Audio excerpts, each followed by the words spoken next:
Well, today we have April from Parrot Playhouse here. Hi, guys. And she usually comes here and makes videos of us, but today we're going to force her into being on the other side of the aisle.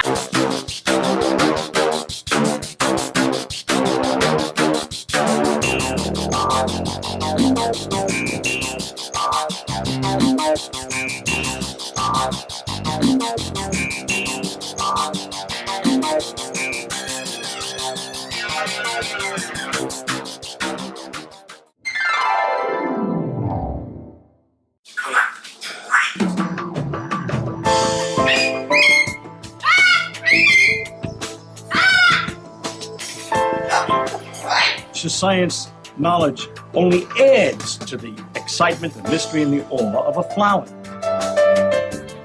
Evidence is evidence. It's public. Everybody can look at the evidence and assess it, and eventually, if there's enough evidence, come to the same conclusion.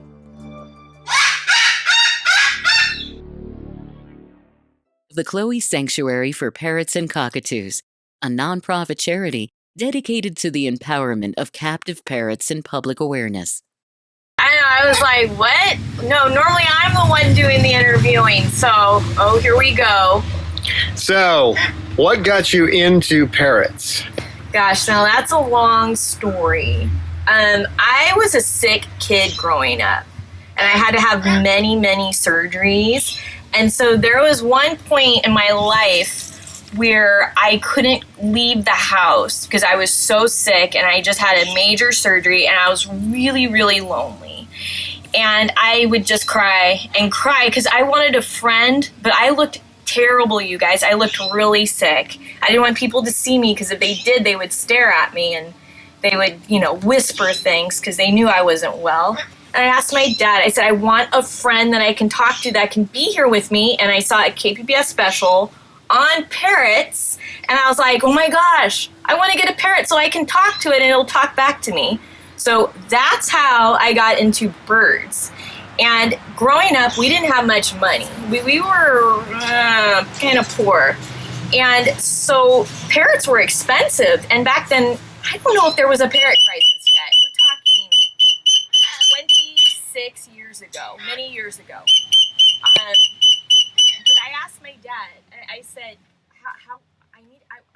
can I have a parrot? And he said, yes.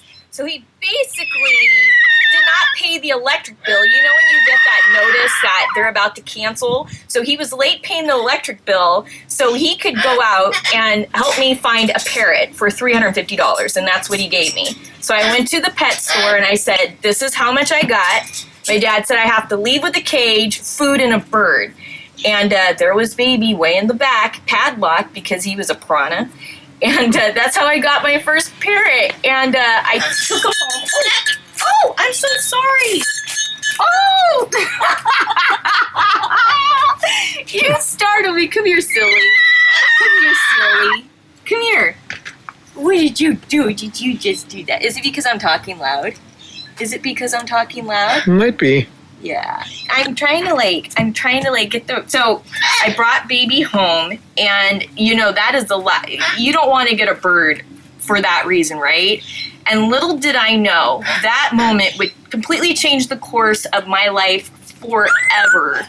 And that's how I got into birds. And I remember the first time baby bit me. I was playing the piano. I was playing the Phantom of the Opera. And anytime he overloaded or got excited, he would just bite the crap out of me. And I got my feelings hurt. And that's when I told my dad, I think I got a lot to learn. So we went to the library and we found out, oh my gosh, these birds live how long? And it was just, obviously, my life was going to change forever. And I'm so glad I got into birds because they're so cool, right? They're so cool. And now there's a parrot crisis and I want to help these birds. I want to be a voice so people know what they're getting into and not like just how I did it, We didn't have YouTube back then. That way they know what they're getting into before they decide to change the course of their lives and give their lives to the bird that they bring into their home, because that's what you have to do. When you live with a parrot, they're flock animals, and they want to be with their flock. right? And they live a long time. Cool. Yeah. And so how did you get into rescuing them? Well, so I had baby probably for, I think, 15 years. And then I ended up buying Pierre and Puffy. They were Kayaks. Because at that time, I didn't know there was, I'm sure, a parrot crisis at that time. So I had them for a little bit, and then a bird by the name of Mona popped up at the pet shop that I had bought Baby and Puffy and Pierre. And she was clearly abused, and before that, I thought pet shops were a happy place, right? I thought, it was just a happy place. I'd go in there, pet these birds. It was so much fun. And that was my first experience. It was a real eye-opener of the parrot crisis, that these pet shops are not a fun place. They are a prison. And they keep the cute little birds in the front, and they put the ones that are basically thrown away in the back. And Mona was a throwaway bird, and I ended up pulling her out of there. I got her for a very cheap price. And it turned out she had psittacosis. So that was, and I didn't know about quarantine. So I had so much to learn, and she ended up dying 6 months later from a walnut shell. But it turned out she also had psittacosis. She gave me psittacosis, chlamydia pneumonia, and she gave my bird psittacosis. And that was like really an eye-opener for me. So we got cured of all that. That was a journey. And I vowed never to get another bird after that. I was so broken up. But then Thomas came along, and he was dumped outside of a pet shop, and he had part of his wing cut off, and I didn't know about pinion, and it was a botch job. It was a home job, and he was bleeding. His wing was infected. I took him to see an avian vet, and that was when I really realized there was a serious parrot crisis, and that made me want to save more. And then another one came by the name of Maui. And that is when Maui came, he was a mutilator. He's my black-headed Kayak. He was from a really bad situation. I want to be careful because that person's still out there. I don't want to upset anybody. But I think that person would agree. It wasn't the best situation. And Maui was very sick. And he was a mutilator, so we had a lot to work with. But I had no experience with mutilating birds. And that's when I discovered Parrot Education and Adoption Center, that they gave classes, and that's literally when my life changed. And it opened up a whole new world to me, a whole new type of education, and then I became an educator, and then I met Susan Freeman, Barbara Heitenwright, they all came to do classes and everything, and it was just incredible. And, Barbara Krause is there, Kelly's there now, and it just opened my world. Peace opened my world to the parrot crisis, to how to properly care for parrots. And I'm so thankful for them, because now we've got Parrot Playhouse, right? And we're on a mission to, do you see this? It's covered with cockatoo dust. Save a parrot. Save parrots, you guys. Let people know of the parrot crisis. What is happening out there, you guys? Birds are dying. They're so misunderstood. They're wild animals. And it's just to let people know that they don't belong in captivity, especially cockatoos. There's so many that are being given up. I've got one, Victoria cockatoo. And things need to change. And the only way to fight this crisis is through education and getting the word out there, because people want to do the right thing. They just don't know what it is. So if you can help them, and if you can show them what the parrot crisis is, right, Cecil? Yeah? If they can actually see it, they're going to understand it. But if we just tell them, there's a parrot crisis, adopt, don't shop, they're not going to feel it in their hearts and their minds. It's not going to click. It's just going to be words going in and out. But if we can bring it to them, and that's what my channel does, and that's what Dawn does here, I take you behind the scenes of rescue, it's going to open a whole new world. And I'm so excited because since this new year, there have been a number of adoptions that have happened because of Parrot Playhouse. So many people didn't know there were birds out there that they could adopt, right? Oh, that's a good poop. And that's what makes me so happy, because these people, they were going to go out and buy birds, but they went out and adopted older birds, and they are doing so well. So that's what I'm excited about. If you change a life of...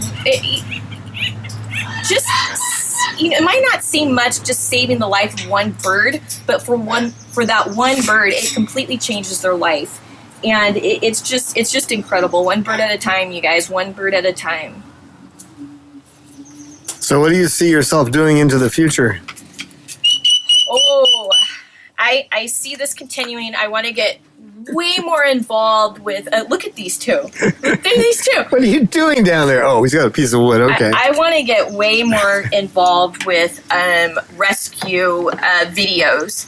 I really want to share the stories of rescues, like, you know how I have for your sanctuary. I want to do that with more rescues, and I want people to be more aware of rescues in their area so they can go out and they can support rescues. So basically my channel is about supporting rescues, showing people how they can help birds in the parrot crisis. They don't have to go out and adopt a bird.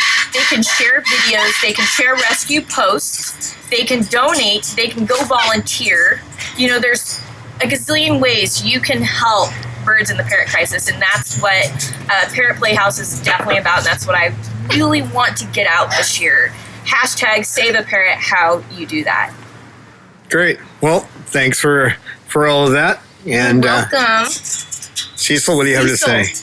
Well, look at this little nugget. Look at this little nugget. You want to step up? There's a good boy. Oh, that talkie. You're not used to that. Normally, I'm not the talkie. Yeah, we put the camera on him over there. Yeah, he does the talkie. Yeah, you were like, why aren't you paying attention to me? I'm going to go at your shoe. Yeah, I'm going to go at your shoe. You're such a good boy, Cecil. Such a good boy. I love you.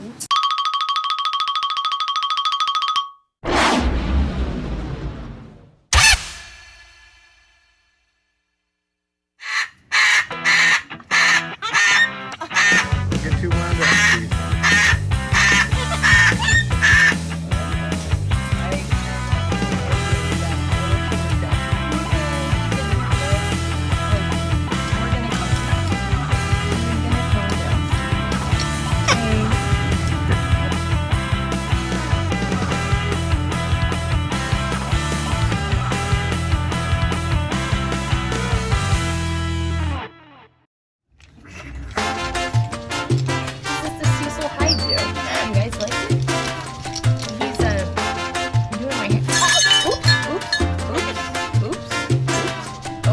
Oh, yeah. Hey. Writing.